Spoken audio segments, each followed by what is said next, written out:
दोस्तों, आप में से बहुत कम लोग इस बात को जानते होंगे कि अमेरिका ने भारत के ऊपर साल 2013 में नेशनल ट्रीटमेंट का केस WACHIEVE में जाकर ठोंक दिया था।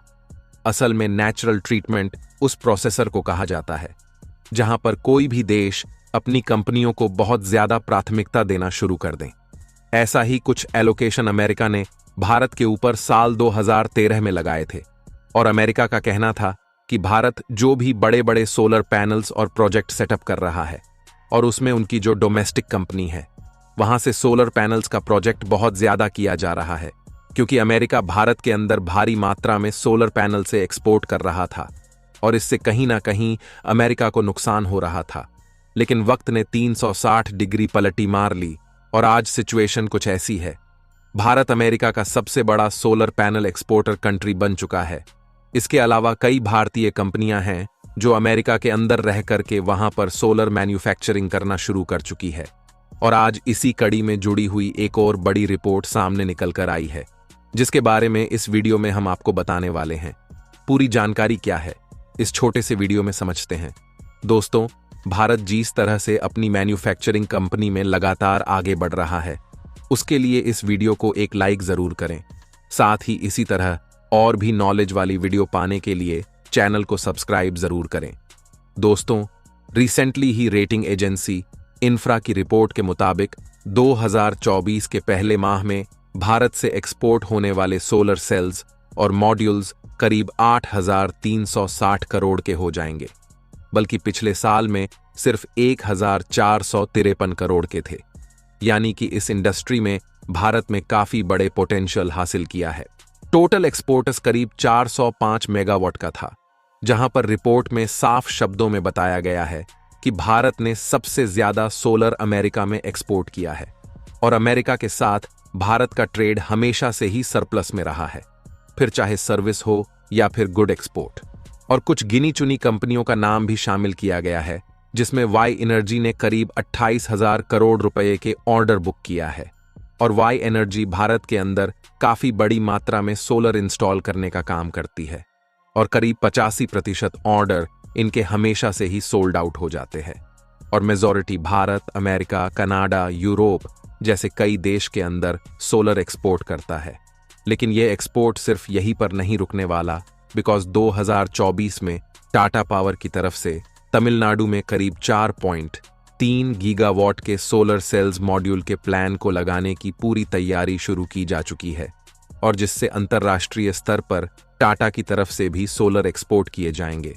इसके अलावा JW एनर्जी भारत के अंदर करीब 1 गीगावाट की प्रोडक्शन कैपेसिटी के साथ में 2025 में अपनी नई कॉरपोरेशन फार्म चालू कर देगी। यानी कि भारत से एक्सपोर्ट के रास्ते बड़े स्तर पर खुलने वाले हैं। लेकिन सोचने वाली बात यह है कि भारत ने कितनी तेजी से खुद को डेवलप किया है कि एक समय अमेरिका भारत के ऊपर केस ठोक रहा था कि भारत अपनी कंपनियों को ज्यादा ट्रीट कर रहा है। वही अमेरिका भारत से सबसे बड़ा सोलर इंपोर्टर कंट्री बन चुका है।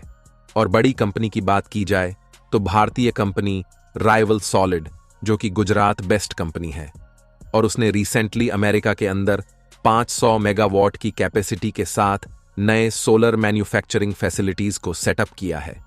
इसके अलावा दूसरी भारतीय company Vikram solar United state के अंदर सोलर प्रोडक्शन के लिए 1.5 बिलियन US डॉलर की इन्वेस्टमेंट ऑलरेडी कर चुकी है। इसी कड़ी में एक और कंपनी का नाम शामिल हुआ है जिसे रिसेंटली इंक्लूड किया गया है, और इसे सारथी सोलर का नाम दिया गया है।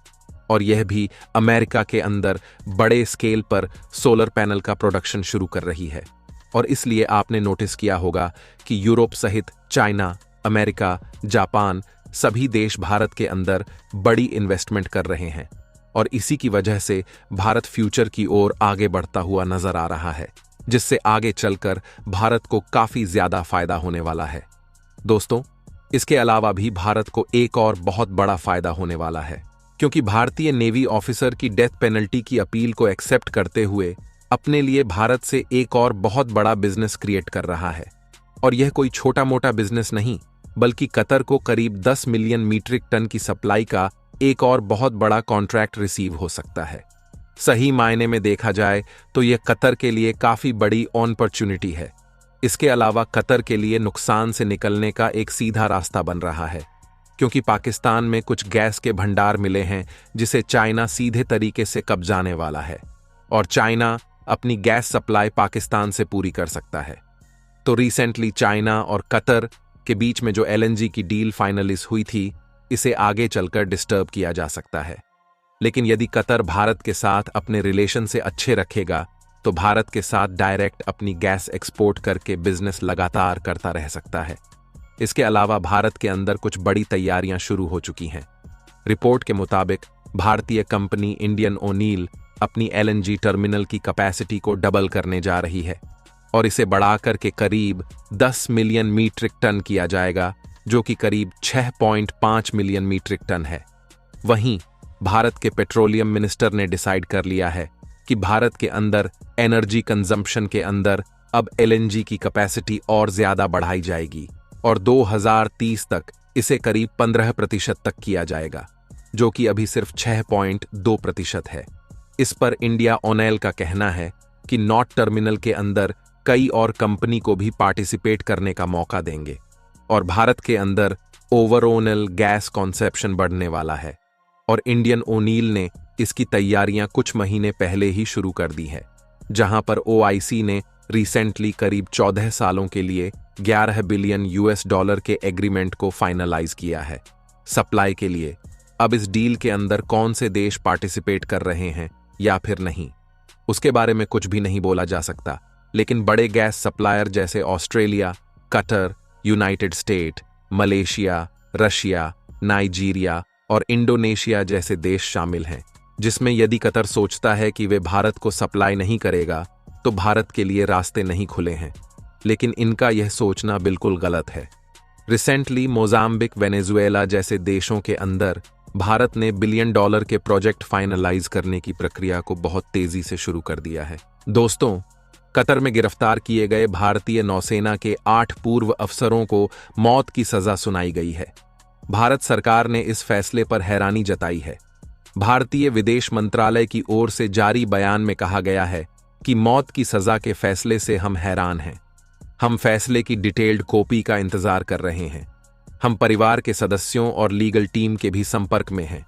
भारतीय नागरिकों की रिहाई सुनिश्चित करने के लिए सभी कानूनी विकल्पों की तलाश की जा रही है। दोस्तों, आपको क्या लगता है कि कतर की कैद में बंद भारतीयों को छुड़ा पाएगा मोदी? हमें कमेंट बॉक्स में लिखकर जरूर बताइएगा। साथ ही अगर आपको ये इन्फॉर्मेशन और वीडियो पसंद आई हो तो मेरी एक छोटी सी रिक्वेस्ट है कि नीचे दिए गए सब्सक्राइब बटन को प्रेस कर बेल आइकन को जरूर दबा लें, जिससे हमारी डेली वीडियो आप तक सबसे पहले पहुंच सके। मिलेंगे हम आपको एक नई और इंटरेस्टिंग वीडियो में। तब तक के लिए वंदे मातरम। भारत माता की जय।